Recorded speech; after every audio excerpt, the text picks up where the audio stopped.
دن کے چمکتے ہوئے سورج اور رات کی تاریکی میں ہلکی ہلکی میٹھی میٹھی روشنی پھیلاتے ہوئے چاند کی چاندنی کی طرح یہ بھی ایک حقیقت ہے کہ قرآن پاک ہی وہ واحد ضابطۂ حیات ہے جس پر عمل پیرا ہو کر انسان اس دنیا میں بھی سکھ چین امن و سکون کی زندگی بسر کر سکتا ہے اور آخرت میں بھی ہمیشہ ہمیشہ کے لیے جنت کی لازوال نعمتیں حاصل کر سکتا ہے۔ قرآن پاک وہ مقدس اور لاریب کتاب ہے جس نے اہل عرب کو پستیوں سے نکال کر بام عروج تک پہنچایا۔ تاریخ انسانی اٹھا کر دیکھیے، زمانہ نزول قرآن کے وقت پورا عرب کس قسم کے ماحول میں زندگی گزار رہا تھا۔ وہ کون سی برائی ہے جو قرآن پاک کے اولین مخاطبین میں نہ پائی جاتی ہو؟ وہ کون سا غیر فطری امتیاز ہے جو امیر و غریب، کالے و گورے، آقا و غلام، بادشاہ و رعایا، حاکم و محکوم، عربی و عجمی کی صورت میں موجود نہ تھا؟ عالمی منڈیوں میں خواتین اور غلاموں کی خرید و فروخت، معصوم بچیوں کا زندہ درگور کرنا کوئی عیب نہ سمجھا جاتا تھا۔ کسی کی عزت و آبرو، جان و مال محفوظ نہ تھا۔ جنگل کا سا قانون رائج تھا۔ اخلاق اور تہذیب نام کی کوئی چیز ان لوگوں میں نہ تھی۔ وہ لوگ جائز و ناجائز، پاک و ناپاک، حلال و حرام سے ناآشنا تھے۔ بدکاری، جوا، چوری، سود، قتل و غارت گری اور مظلوموں کو ستانے کے دلدادہ تھے۔ کمزوروں اور مظلوموں کا اس معاشرہ میں کوئی پرسان حال نہ تھا۔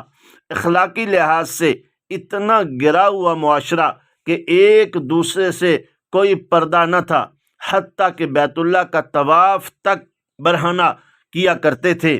اور ان کی جہالت کا اندازہ اس سے لگائیے کہ وہ ہر ایک چیز جو راستے میں ان کو اچھی لگتی اس چیز کو اپنا معبود بنا لیتے تھے۔ اپنے بزرگوں، بڑے بوڑھوں کی عزت، ادب و احترام اور چھوٹوں پر شفقت کا تصور تک نہ تھا۔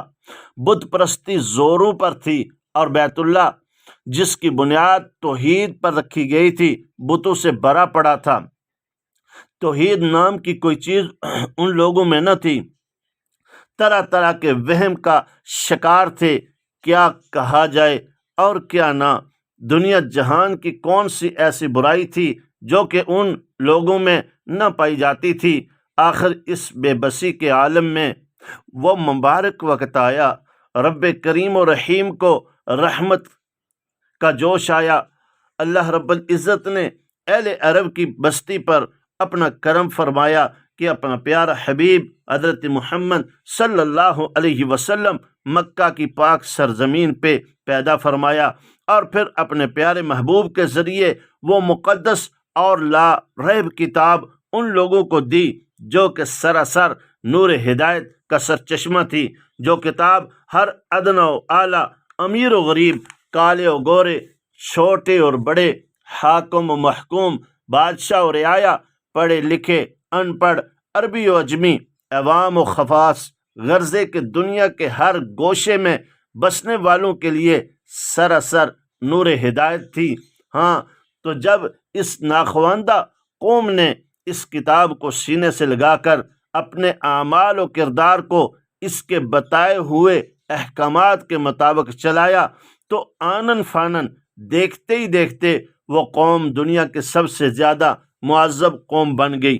اپنے اعمال و کردار کو اس مقدس کتاب کے بتائے ہوئے احکامات کے مطابق چلانے کی وجہ سے وہ قوم جو کل تک اپنے سائے سے بھی ڈرتی تھی، اللہ نے اتنا بلند کر دیا کہ کیسر و کسریٰ جیسی بڑی بڑی طاقتیں اس قوم سے ڈرنے لگیں اور اس کے سامنے سرنگوں ہونے پر مجبور ہو گئی۔ اس کتاب کے ساتھ سچے تعلق نے اس قوم کو اتنی عزت دی کہ وہ لوگ ابھی دنیا میں زندہ چل پھر رہے تھے کہ اللہ نے ان لوگوں کے ساتھ اپنی رضا کا اعلان کر دیا اور اپنے پیارے محبوب صلی اللہ علیہ وسلم کی مبارک زبان سے انہیں ایک مرتبہ نہیں، کئی مرتبہ جنت الفردوس کی خوشخبریاں تک دی گئیں، اور آنے والوں کے لیے انہیں مثال بنا دیا کہ اگر تم بھی ان لوگوں یعنی صحابہ کرام و اہل بیت عظام کے نقش قدم پر چلتے ہوئے انہی کی طرح اس کتاب سے رہنمائی حاصل کرتے ہوئے اپنی زندگی گزارو گے تو دنیا و آخرت میں عزتیں پاؤ گے۔ فرمان رسول عربی صلی اللہ علیہ وسلم کے مطابق قرآن پاک وہ عظیم بابرکت کتاب ہے کہ جو قوم اس کتاب سے رہنمائی حاصل کرتی ہے یہ کتاب اسے سر بلند کر دیتی ہے، اور جو قوم اس کتاب کے حقوق ادا نہیں کرتی۔ اور یاد رہے کہ قرآن پاک کے ہر مسلمان کے ذمے 5 حقوق ہیں۔ نمبر 1 ایمان بالقرآن، نمبر 2 تلاوت قرآن، نمبر 3 فہم قرآن، نمبر 4 عمل بالقرآن، اور نمبر 5 تبلیغ قرآن۔ یہ 5 حقوق ہیں قرآن پاک کے ہر مسلمان پر۔ تو جو قوم اس کتاب کے حقوق ادا نہیں کرتی، اپنی منمانی زندگی گزارتی ہے، تو وہ قوم پستی اور زوال کا شکار ہو جاتی ہے۔ عصر حاضر میں مسلمانوں کی پستی اور زوال کی بڑی وجہ اور سبب قرآنی تعلیمات سے دوری ہے۔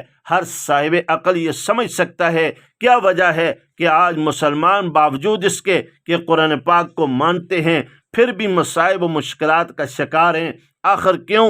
ہر آدمی کو دیکھیے، آپ کو پریشان نظر آئے گا۔ آج کے مسلمان پر مصائب و پریشانیاں آئے روز اس طرح آ رہی ہیں جیسے تسبیح کا دھاگا ٹوٹ جائے تو دانے پہ دانہ گرتا چلا جاتا ہے۔ آج کا مسلمان پریشانیوں میں گرتا ہی چلا جا رہا ہے۔ آخر وجہ کیا ہے؟ وجہ یہ ہے کہ ہم نے قرآن پاک کو صرف مانا اور بس، حالانکہ حق تو یہ تھا ہم قرآن پاک کو ماننے کے ساتھ ساتھ اس کے احکامات کے مطابق اپنی زندگی گزارتے تو اللہ پاک ہمیں بھی قرآن پاک کے اولین مخاطبین کی طرح عزتیں دیتے، کیونکہ قرآن پاک وہی کتاب ہے۔ اس کی جوانی جو کہ تو ہے، اس کی جوانی میں کوئی فرق نہیں آیا، فرق ہمارے ماننے میں آیا ہے۔ وقت ہے ہم سستی اور غفلت کی چادر اتار پھینکیں، تھوڑی دیر کے لیے خالی الذہن ہو کر سوچیں کہ ہم نے کلمہ پڑھا ہے، ہم اپنے آپ کو مسلمان کہتے ہیں، ہمارا قرآن پاک پہ ایمان ہے۔ کیا ہم یہ ثابت کر سکتے ہیں کہ ہمارا معاشرہ، ہماری سوسائٹی، ہماری خوشی غمی، ہمارے دن رات، ہماری زندگی قرآن پاک کے بتائے ہوئے احکامات کے مطابق گزر رہی ہے؟ چلیے اجتماعی زندگی نہ صحیح، ہر شخص یہ سوچے میں اپنی ذات کی حد تک کس قدر قرآن پاک پر عمل کر رہا ہوں۔ کیا میں بتا سکتا ہوں کہ میرے جسم کا کوئی بھی حصہ، سر کے بالوں سے لے کر پاؤں کے ناخنوں تک، کیا میرا دماغ وہی سوچتا ہے؟ بحیثیت مسلمان مجھے قرآن نے جو سوچ دی تھی، کیا میری آنکھیں وہی دیکھتی ہیں جن کا حکم مجھے قرآن پاک نے دیا تھا؟ کیا میرے کان وہی سنتے ہیں جس کی اجازت مجھے قرآن پاک نے دی تھی؟ کیا میرے دل میں وہی احساسات اور جذبات ابھرتے ہیں کہ جن کا حکم مجھے بحیثیت مسلمان قرآن پاک نے دیا تھا؟ کیا میرے ہاتھ، پاؤں اور زبان اسی طرح چل رہے ہیں جس طرح مجھے قرآن پاک نے حکم دیا تھا؟ اگر تو جواب ہاں میں ہے تو الحمدللہ، اگر نہیں ہے تو مجھے اپنی مسلمانی کے دعوے اور آخرت کی فکر کرنی چاہیے اور اپنے پروردگار کے سامنے کل قیامت والے دن، حاضری والے دن سے ڈرنا چاہیے اور سوچنا چاہیے کہ میں کس منہ سے اپنے آپ کو ایک مسلمان اور قرآن والا کہتا ہوں۔ یہ بات ہم سب کے لیے لمحہ فکریہ ہے۔ یہ مضمون بار بار سنیے، پھر سوچئے اور غور و فکر کیجئے۔ بات بہت دور نکل گئی، المختصر یہ کہ آج بھی وقت ہے ہم اپنی زندگیوں سے سستی و غفلت کو دور کریں، قرآن پاک سے اپنا تعلق مضبوط کریں، قرآن پاک پڑھیں، سمجھیں، عمل کریں تو کامیابی ہمارے قدم چوم سکتی ہے۔